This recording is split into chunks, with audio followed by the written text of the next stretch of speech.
Welcome. Good morning, everyone.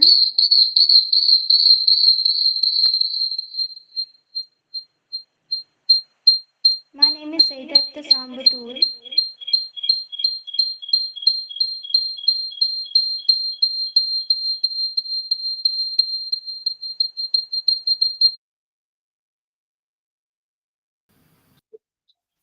Welcome.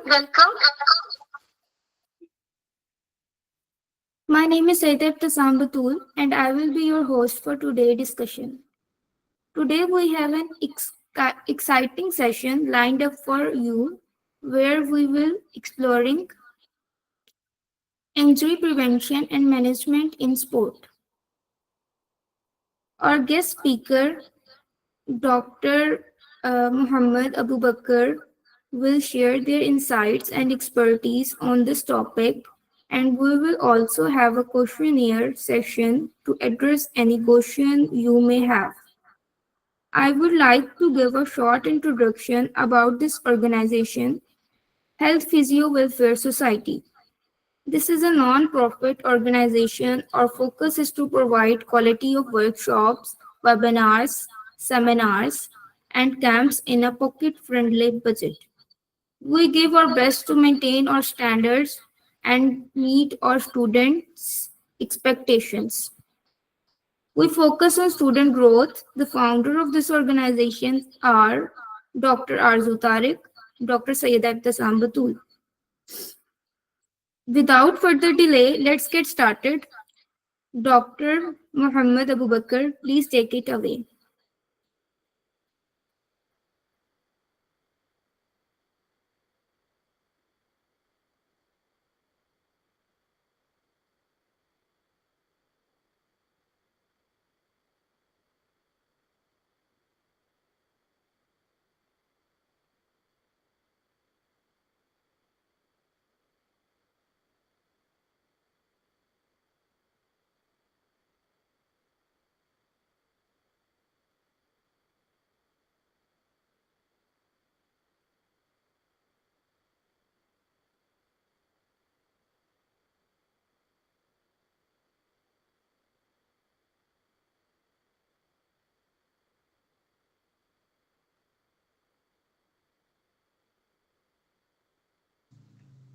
अस्सलाम वालेकुम।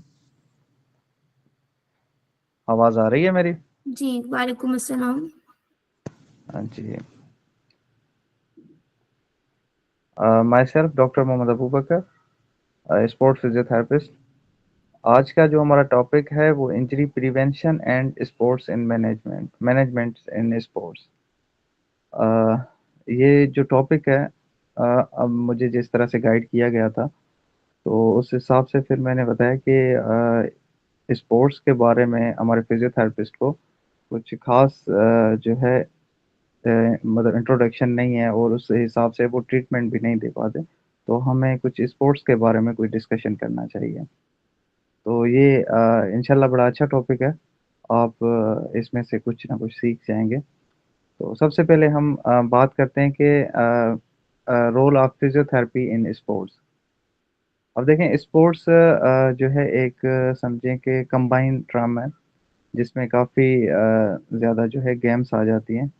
कुछ आउटडोर होती हैं, कुछ इंडोर होती हैं। तो उस तरह से ही देखेंगे। अब हम यहाँ पर जो बात करेंगे वो कम्युलेटिव करेंगे सब स्पोर्ट्स के बारे में, जो ऑन ग्राउंड भी होती हैं और अंडर द रूफ होती हैं, जो भी हैं वो हम उनके लिए मैनेजमेंट के लिए करेंगे। अब जो role of sports physical therapy है to provide specialised care to athletes and individual who engaging in physical activity with the goal of prevention, diagnostic and managing injuries and condition related to sports and exercise। जब हम बात करते हैं sports की तो हमारे जहन में जैसे अभी आएगा क्रिकेट, फुटबॉल या फिर हॉकी। ये जो है कॉन्टैक्ट स्पोर्ट्स होती हैं। इनमें ज़्यादातर जो इंजरीज होती हैं वो कॉन्टैक्ट की वजह से, गिरने की वजह से कोई अक्यूट इंजरी हो जाती है। जिस तरह से आज आप फुटबॉल में देख लें, नी इंजरीज बहुत ज़्यादा कॉमन होती हैं। और अगर आप क्रिकेट में देखेंगे तो जो बॉलर्स होते हैं उनमें हैमस्ट्रिंग और लंबर की जो इंजरीज हैं वो ज़्यादा कॉमन होती हैं। और बैट्समैन में जो है अपर शोल्डर्स और जो है उनमें भी लंबर की भी चांसेस ज़्यादा होते हैं। वो इस वजह से होता है कि कॉन्टैक्ट एक फोर्स लगता है। जब हम सडन और रिपीटेटिव ये मूवमेंट करते रहते हैं तो रिपीटेशन के मसल्स में आवाज़ आ रही है? जी आ रही है। जी। रिपीटेटिव मोशन की वजह से हमारे मसल्स जो हैं वो ओवर रिस्पॉन्स करते हैं, जिसकी वजह से फिर हमें इंजरीज़ जो है फेस करनी पड़ती हैं। अब फिज़ियोथेरेपिस्ट का रोल क्या है स्पोर्ट्स में? स्पोर्ट्स में 4 चीज़ें होती हैं जो हमें फिज़ियोथेरेपिस्ट को देखनी चाहिए। एक तो एजिलिटी, दूसरा ये एंड्योरेंस, पावर और जो है इंजरी प्रिवेंशन। ये आपने 4 चीज़ें देखनी है, ठीक है? अब हम एजिलिटी किसको कहते हैं? एजिलिटी मतलब हम जो सडन जो है किसी चीज़ को रिस्पॉन्स करें, हम उस चीज़ को एजिलिटी कहेंगे। और पावर, पावर जिस तरह से कोई जिस तरह से हम फुटबॉल है, उसमें हमें पावर चाहिए होती है, क्रिकेट में जो हम फ़ोर्सफुली किसी चीज़ को पुश कर सकें। तो ये हमारे सारे इसमें डिस्कस करेंगे। जब ये हम चारों इसमें काम करेंगे, जब जो भी एथलीट होगा अगर इन चारों फंक्शंस में बेहतर होगा, तो उनमें इंजरी जो है कॉमन नहीं होती। वो मतलब समझें कि उनमें इंजरी की जो रेशियो है वो बहुत ज़्यादा कम होती है। अब हम इसको कैसे बेहतर कर सकते हैं, वो आगे जाकर हम डिस्कस करते हैं। यहाँ पर मैं थोड़ा-सा आपको शॉर्ट इंट्रो दे रहा हूँ। वो हम सिर्फ़ और सिर्फ़ उनके pre warm up and post exercise के बाद वार्म अप करेंगे और उसके साथ हम उनको गाइड करेंगे कि आप इस पोस्चर में जाकर गेम खेलें और जो है उनको एक स्पेसिफ़िक जो है कंडीशनिंग एक्सरसाइज़ेज़ करवाते हैं। नेक्स्ट करें।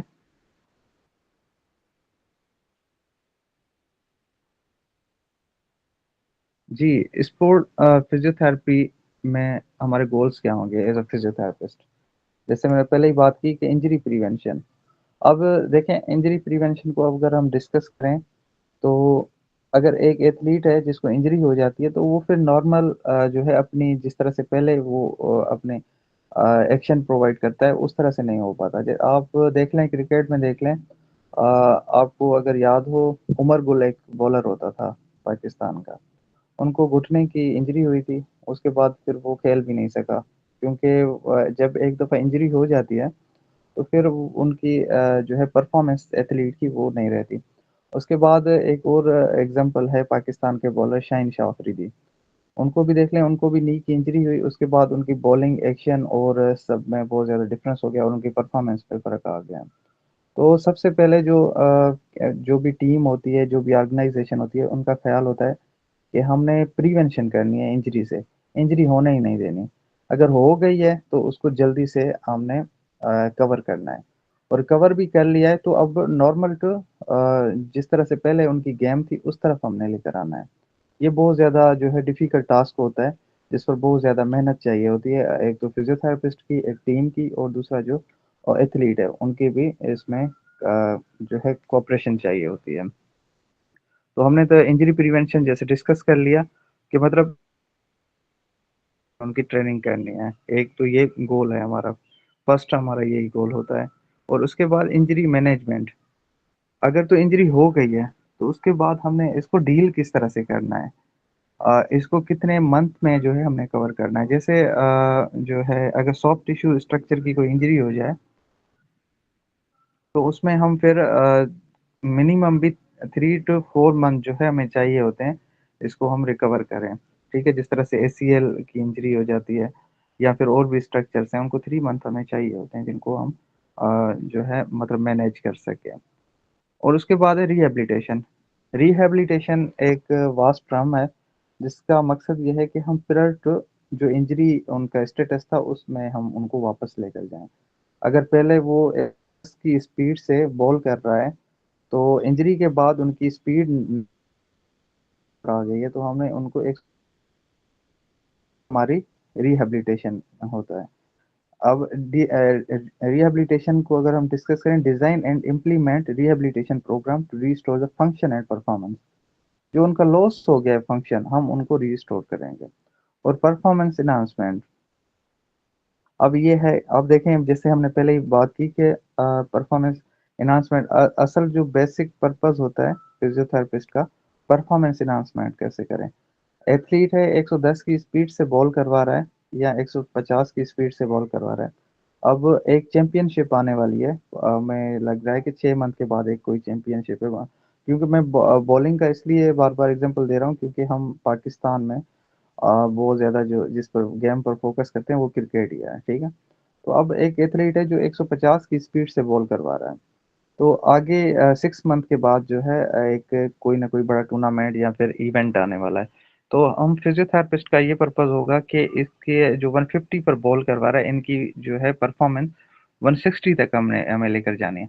अब इसके लिए हमें 6 मंथ से 1 साल की जो लगता है, जिसमें हम एथलीट की ट्रेनिंग करवाते हैं, जिसमें फिर उनके मसल्स की स्ट्रेंथनिंग हो जाती है, एंड्योरेंस बढ़ाते हैं, जिसके बाद वो 160 पर अपने मैक्सिमम दे सकता है आउटपुट। ये हमारे 4 गोल हैं, वैसे तो बहुत ज़्यादा है मगर हम यहाँ पर अपने प्रेजेंटेशन में ये 4 गोल ही जो है इंक्लूड कर रहे हैं। नेक्स्ट कर लें।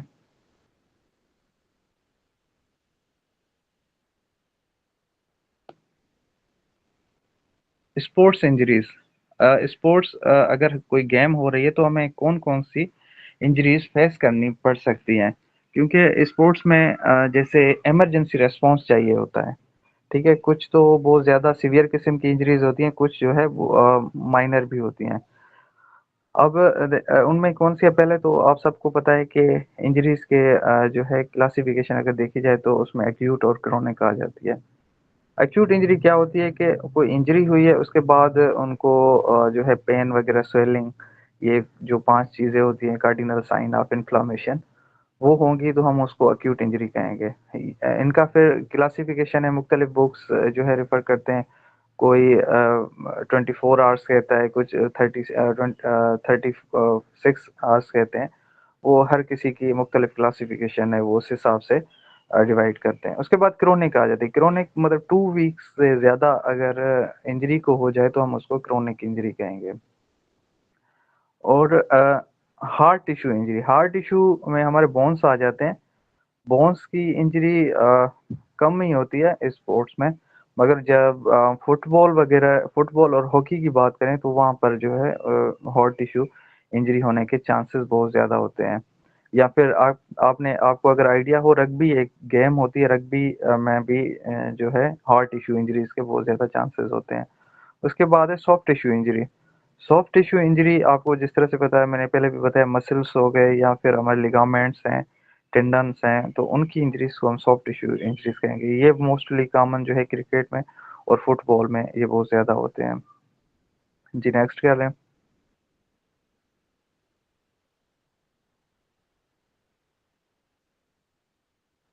अब हमारा जो मेन टॉपिक है वो इंजरी प्रिवेंशन है। हमने फोकस इसी पर ही करना है कि इंजरी को प्रिवेंट हम किस तरह से कर सकते हैं। एक तो मैं पहले स्लाइड पढ़ने से पहले मैं आपको थोड़ा-सा आइडिया दे दूँ। इंजरी प्रिवेंशन जब हम जाते हैं क्रिकेट मैच या फिर किसी भी टीम के पास उनको ट्रेनिंग करवाने, तो हम हमसे एथलीट्स पूछते हैं कि सर हमारे एथलीट्स हमें जो है इंजरीज़ बहुत ज़्यादा हो रही हैं, या कोच आ जाता है वो कहता है कि इंजरीज़ जो हैं स्पेसिफिक इंजरी कोई भी होगी, जिस तरह से फुटबॉल की टीम के साथ अगर काम करते हैं तो उनमें जो है नी की बहुत ज़्यादा इंजरीज़ आती हैं। अगर बैडमिंटन की है तो उनको शोल्डर्स की इंजरीज़ बहुत ज़्यादा होती हैं। तो वो फिर उनसे हम डिस्कस करते हैं, वो भी हमें बताते हैं, फिर हम उनको वो चीज़ बताते हैं, उनको गाइड करते हैं, एजुकेट करते हैं कि जिस तरह से बैडमिंटन है, तो उनमें शोल्डर्स बाइकैपिटल टेंडाइटिस बहुत ज़्यादा कॉमन होती है, ठीक है? वो उस वजह से कि बार-बार पुश करते हैं, ठीक है? फ़ोर्स लगाते हैं एक ही मोशन में, जिसकी वजह से उनको सडन जर्क लगने से और रिपिटेटिव मूवमेंट की वजह से उनको बाइकैपिटल टेंडाइटिस हो जाती है, या रोटेटर कफ टियर के भी कभी-कभी चांसेस हो जाते हैं। और उनको एक तो हम री-एजुकेशन करेंगे उनको, और दूसरा अगर तो उनका हम पोस्चर देखेंगे या किसी मसल की स्ट्रेंथनिंग चाहिए। अब देखें बैडमिंटन का एक प्लेयर है, उनकी शोल्डर की इतनी स्ट्रेंथ ही नहीं है, अगर वो थोड़ा-सा भी फ़ोर्स लगाएगा तो उनको इंजरी होने के चांसेस हैं। तो सबसे पहले हम तो इस चीज़ पर फ़ोकस करेंगे कि उनकी मसल की स्ट्रेंथ बढ़ाएँ, ठीक है? स्ट्रेंथ कैसे बढ़ाएँगे और उनको चेक कैसे करते हैं, आप सबको इस चीज़ का आइडिया है। उसके बाद फिर पावर आ जाती है कि मसल में पावर है कि नहीं है, सडन मूवमेंट मतलब कि जो अगर कोई फ़ोर्स आ जाती है, कोई जल्दी में काम करने वाली, तो वो ये कर भी सकता है कि नहीं कर सकता। तो ये 2-3 चीज़ें होती हैं, उसके बाद फिर एजिलिटी आ जाती है, एंड्योरेंस आ जाती है, ये सारी चीज़ें देखकर फिर हम उनको एक प्लान बना के देते हैं, जिसके बाद जो है उन्हें एक तो एजुकेट करेंगे, उनके बाद जो है हमने ये जो 3-4 कंपोनेंट मैंने बताए, इस चीज़ को फ़ोकस करेंगे, तो हमारी इंजरी प्रिवेंशन कम हो जाती है। अब हम देखते हैं कि स्लाइड में क्या लिखा हुआ है। सबसे पहले तो हम रिस्क देखेंगे, जैसे मैंने पहले बताया कि बैडमिंटन का जो प्लेयर होता है, उनमें रिस्क शोल्डर इंजरीज़ के क्यों ज़्यादा होते हैं? क्योंकि वो बार-बार रिपिटेटिव जर्क के साथ मूवमेंट कर रहा है और फ़ोर्स लगा रहा है शोल्डर से, तो जिसकी वजह से उनको इंजरीज़ होती हैं। तो हमने तो ये देख लिया कि रिस्क जो है शोल्डर इंजरी का है, क्योंकि वो बार-बार रिपिटेटिव मूवमेंट कर रहा है। उसके बाद जो है आ जाती है कि इनकी training uh, competing at appropriate venous and surface with adequate clothing, footwear and protective equipment। ठीक है, अब कह रहे हैं कि एक तो हम ट्रेनिंग के साथ ट्रेनिंग उनको उस तरह की करवाएंगे जिसमें इंजरी ना हो। ठीक है, मगर देखें ना, जैसे अब हमने बैडमिंटन की बात कर रहे हैं, मगर अब उनको हम ट्रेनिंग तो और कोई नहीं करवा सकते, क्योंकि शोल्डर जो है शोल्डर से ही उनको फोर्स लगानी है। ठीक है, तो उसमें हमारा ये फिर रोल आ जाता है कि उनकी हम शोल्डर की स्ट्रेंथनिंग करवाते हैं और मोबिलिटी, फ्लेक्सिबिलिटी बढ़ाते हैं, जिसके वजह से जो है चांसेस कम हो जाते हैं इंजरी के। उसके बाद जो है एडिक्वेट क्लॉथिंग, क्लॉथिंग जो है ना उनकी सही से हो, मतलब कि कवर हो।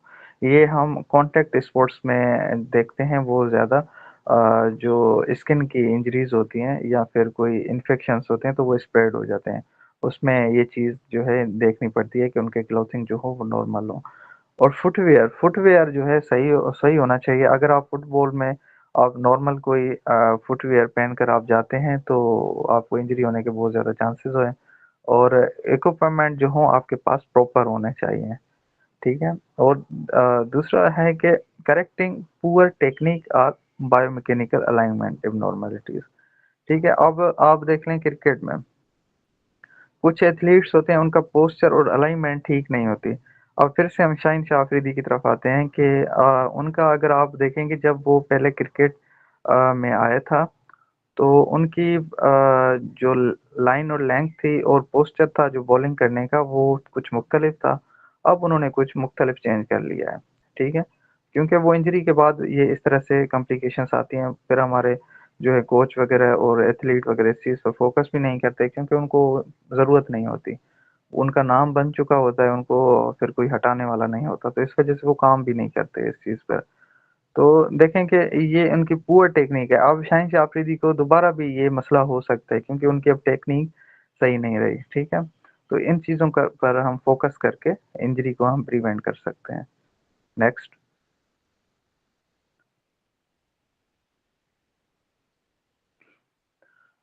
अच्छा, ये मैनेजमेंट है, जिसे हम राइस भी कहते हैं, प्राइस भी कहते हैं, पी भी आ जाती है। तो देखें, ये जो है ना अक्यूट मैनेजमेंट है। अगर कोई आप देख रहे हैं कि एक फिजियोथेरेपिस्ट बैठे हुए हैं और गेम हो रही है, वहाँ पर पेशेंट को कोई इंजरी हुई है, तो आपका सबसे पहले जो काम होगा इसी फार्मूले को फॉलो करना होगा, जैसे राइस फार्मूला है। ठीक है, राइस से मतलब कि रेस्ट करवाना है उनको। अगर कहीं पर इंजरी हुई है तो उनको रेस्ट देंगे। उसके बाद आइसिंग करेंगे। आइसिंग इस वजह से कि इन्फ्लेमेशन को जितना भी हो सके वो हम कम करें। और सी कंप्रेशन, कंप्रेशन भी वो इन्फ्लेमेशन को कम करेगी। एलिवेशन के साथ वीनस रिटर्न जो होगा वो ज़्यादा होगा, जिसकी वजह से स्वेलिंग के चांसेस बहुत ज़्यादा कम होते हैं। ये हमारे इमरजेंसी जो है प्रोटोकॉल है। चलें आगे चलें। अब ये मैनेजमेंट बता रहे हैं, ये भी जो मैनेजमेंट है ये भी इमरजेंसी है। ये उसमें जब कनकरियन हो जाए, कनकरियन की कंडीशन इस तरह से होती है कि हमारी कोई भी इंजरी, हेड की इंजरी को हम कनकरियन कहते हैं। उस कंडीशन में फिर हम ये चीज़ें देखते हैं। अब इसको DRABC भी कहते हैं, और ABC DE तक भी जो है वो ले जाते हैं। मुख्तलिफ हैं, हर कोई अपने हिसाब से ईज़ी जिस तरह से समझते हैं वो बना लेते हैं। अगर हम अब यहाँ पर डॉक्टर ABC देखते हैं। डी डेंजर देखते हैं, जैसे कोई वहाँ पर कोई जगह ऐसी तो नहीं है कि दोबारा से उनको कोई इंजरी हो जाए। ठीक है, अगर नीचे कोई ऐसी चीज़ तो नहीं पड़ी हुई, कोई छोटे से पत्थर तो नहीं पड़े हुए कोई, तो वो हम चीज़ देखेंगे कि डेंजर तो नहीं है नीचे। और रेस्पॉन्स रेस्पॉन्स कर रहा है पेशेंट कि नहीं कर रहा है। कॉन्शियस लेवल के 3 से 4 जो है स्टेजेस होती हैं, अलर्ट होता है, फिर उसके बाद सबकॉन्शियस कुछ इस तरह से स्टेजेस हैं, वो हमने देखनी होती हैं, जिसके बाद हमें आइडिया होता है कि ये पेशेंट रिस्पॉन्स कर रहा है कि नहीं कर रहा है। ये 2 चीज़ें हो गई, उसके बाद फिर हमने देखना है एयरवे। वैसे सबसे पहले हमने देखना ही एयरवे है। आप देखेंगे कि जो भी एथलीट गिरेगा उसके बाद उनकी टंग जो है पीछे जो है रोल बैक हो जाती है, जो भी कॉन्शियस अनकॉन्शियस होगा, ठीक है। एथलीट के बगैर भी आप इधर आसपास में अगर किसी को भी देखेंगे, अगर रोड एक्सीडेंट में भी कोई बंदा गिर गया है, तो उनकी टंग जो है वो रीबैक हो जाती है और सांस की जो नाली है उसको बंद कर देती है।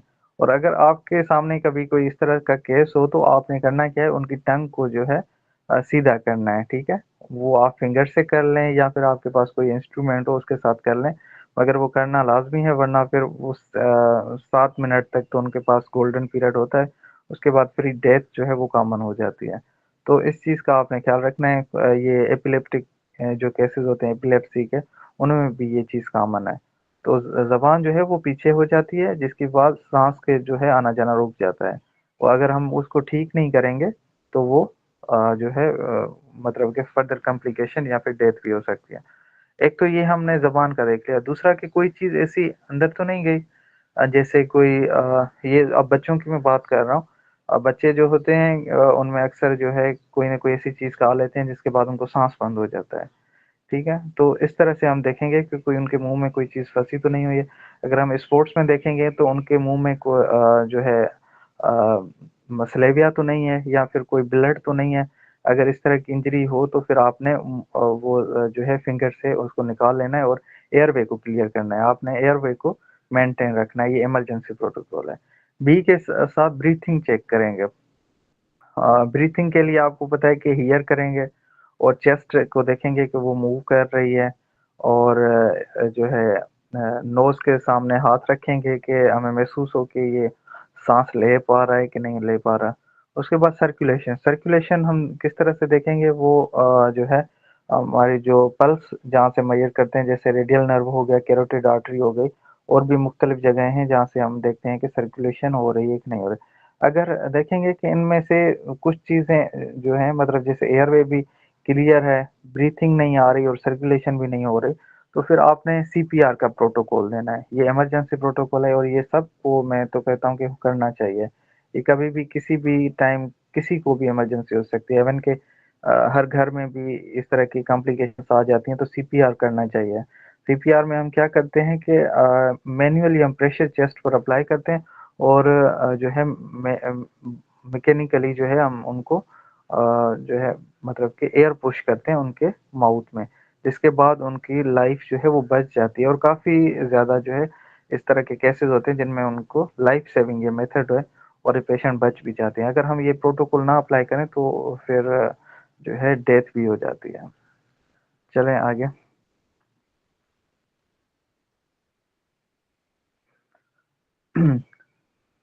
अच्छा, अब देख रहे हैं कि कंडीशन और उसका ट्रीटमेंट कैसे होगा और उनके काज़ क्या हैं, ठीक है? अब यहाँ पर हमने 4 कंडीशंस देखी हैं, blister, fracture and concussion and sprain, ठीक है?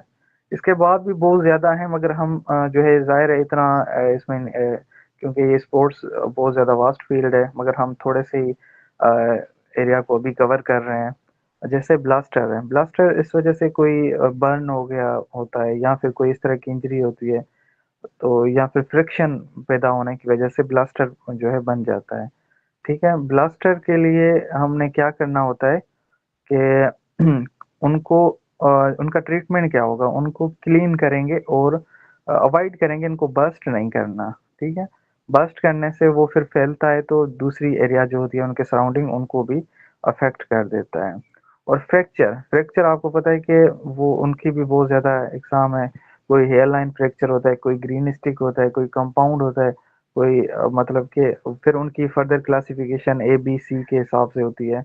एक जो है फ्रैक्चर तो हुआ है मगर जो है हिला नहीं है अपनी जगह से। दूसरा जो होता है फ्रैक्चर हुआ है मगर थोड़ा-सा जो है अपनी पोज़ीशन से डिसलोकेट भी हुआ है। तीसरा कंडीशन इस तरह की होती है कि वो डिसलोकेट फ्रैक्चर भी हुआ है, डिसलोकेट भी हुआ है और किसी इंजरी या नर्व को भी उन्होंने डैमेज किया है, तो ये फिर सी क्लासिफिकेशन हमारी आ जाती है। अब इस कंडीशन में हम क्या करेंगे? इस कंडीशन में जिस भी लिम्ब का या जो भी जगह का जो है फ्रैक्चर हुआ है, हम उसको सबसे पहले इमोबिलाइज कर देंगे। इमोबिलाइज करने के बाद हम फिर उनको हॉस्पिटल की तरफ रेफर करेंगे। कभी भी फ्रैक्चर की कंडीशन में आपने हाथ नहीं डालना। ज़ाहिर है हमारे पास उस टाइम कोई इस तरह से सोर्स नहीं होता कि हमें पता लगे कि इनको फ्रैक्चर हुआ है, कि क्या मसला हुआ है या फिर एक्यूट इंजरी कोई हुई है। तो हम उस टाइम तो राइस फार्मूला जो था उसको देख सकते हैं, मगर जब हमें पता लग जाए कि इसको फ्रैक्चर है तो फिर फिजियोथेरेपिस्ट को दूर ही उस चीज़ से रहना चाहिए। जब ऑर्थोपेडिक आपको कोई सजेशन ना दे तब तक आपने दूर ही रहना है। उसके बाद है कनकयन। कनकयन मैंने जिस तरह से बताया, ब्रेन इंजरी होती है, वो गिरने से या फिर किसी चीज़ को टक्कर लगने से फिर कॉन्शियस लेवल जो होती है वो जो है मतलब कि नहीं रहती, अलर्टनेस नहीं रहती पेशेंट को। तो अब उस कंडीशन में क्या देखेंगे, हम उनको सबसे पहले तो एबीसी चेक करेंगे, जो हमने एयरवे, ब्रीथिंग और ये चीज़ें हमने देखी। और उसके बाद जो है हम उनको भी हॉस्पिटल की तरफ प्रेफर करेंगे। और स्प्रेन स्प्रेन क्या होती है कि हमारे जो लिगामेंट्स होते हैं, मोस्ट कॉमन जो है एंकल में होती है, ठीक है, लेटरल साइड पर, क्योंकि वो चीज़ जो है हमारे जो है वो वीक होते हैं, ठीक है, जो लिगामेंट्स होते हैं। और उस कंडीशन में हमें RIC जो फार्मूला है उसको फॉलो करना पड़ेगा, राइस फार्मूला को। Next please.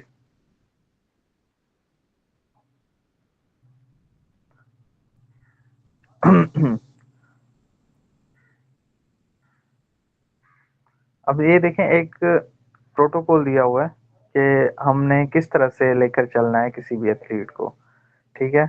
अब देखें, सबसे पहले वार्म अप। वार्म अप क्यों ज़रूरी होता है? वार्म अप इसलिए ज़रूरी होता है कि हम मसल्स की ब्लड सप्लाई को इम्प्रूव करें, हम जो है मसल्स को थोड़ा सा वार्म कर लें, जैसे हम इंजरी को प्रिवेंट कर सकें। अगर हम वार्म अप नहीं करेंगे और डायरेक्ट किसी स्पोर्ट्स में चले जाएंगे तो वो फिर हमें इंजरी होने के बहुत ज़्यादा चांसेस होते हैं, ठीक है। और वार्म अप के लिए हमें क्या करना होता है, स्लो वॉक करना होता है और जॉग इन प्लेस। ये खैर इधर लिखा हुआ है, मगर वार्म अप के लिए हम स्ट्रेचिंग्स करते हैं और थोड़ी ज़्यादा जॉगिंग करते हैं और जो है मतलब ज़्यादातर हमारे स्ट्रेचिंग्स आ जाती हैं वार्म अप पे, ठीक है। ये कितनी 5 टू 10 मिनट्स की हमारे जो है वार्म अप होता है।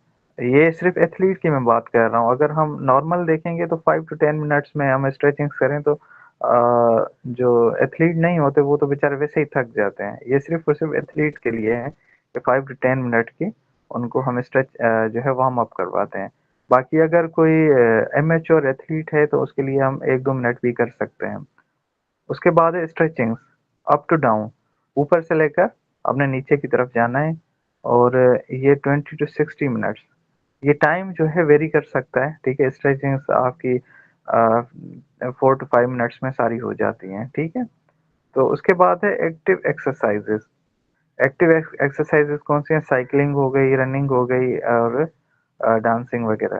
तो देखें, ये जो है हमारे एक्टिव एक्सरसाइजेस हैं। जैसे अब कोई क्रिकेट बॉलर है तो उसके लिए कौन सी एक्सरसाइज होंगी? वो ज़ाहिर है रनिंग करेगा। रनिंग के लिए, जॉगिंग के लिए इस तरह की कोई एक्सरसाइज होंगे। और शोल्डर के लिए फोर्सफुली जो है मतलब कि बॉल को पुश करने की कोशिश करेगा। तो इस तरह की एक्सरसाइज हर एथलीट के लिए अपनी-अपनी होती है और हर गेम के लिए अपनी-अपनी होती है। वार्म अप डाउन, अब ये सबसे ज़्यादा इम्पोर्टेंट कंपोनेंट है। वार्म अप डाउन जो है ये किसी को भी इतना पता नहीं होता और करते भी नहीं है, और इसकी वजह से फिर जो है उनको एथलीट्स को बहुत ज़्यादा प्रॉब्लम भी फेस करनी पड़ती है। स्लो वॉक करते हैं जब तक हमारी सांस जो है वो नॉर्मल ना हो जाए, ठीक है। और ये एक्टिव एक्सरसाइज के बाद लाजमी करनी चाहिए। और स्ट्रेचिंग्स भी करनी चाहिए ताकि डोम्स को प्रोवाइड किया जाए, ठीक है। जो एक्सरसाइज करने के बाद हमें कभी-कभी क्रैम्प्स पड़ जाते हैं या फिर हमारे स्टिफनेस बहुत ज़्यादा बढ़ जाती है, तो हम उसको भी प्रिवेंट कर सकते हैं स्ट्रेचिंग्स के साथ। जी नेक्स्ट। जी thank you. Thank you so much आप लोगों का सुनने के लिए। और अगर किसी का क्वेश्चन हो तो वो कर सकते हैं फ्रीक्वेंटली।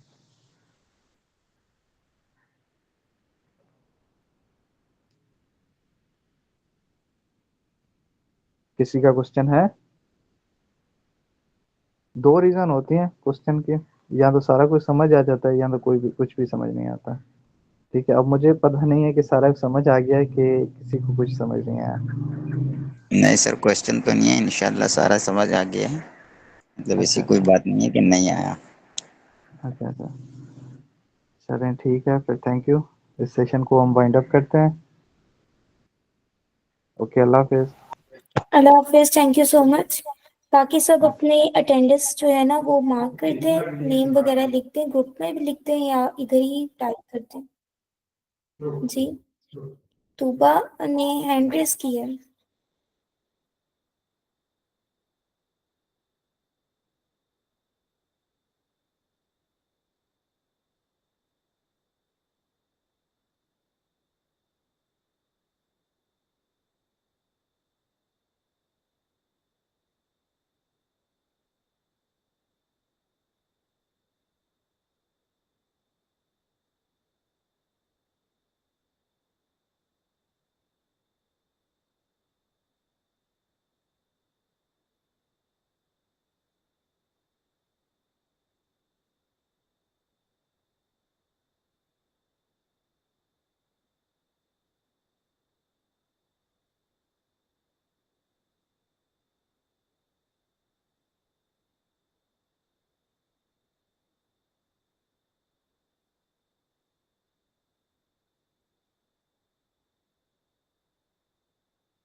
चलें ठीक है, फिर मीटिंग एंड करते हैं। Okay, thank you so much.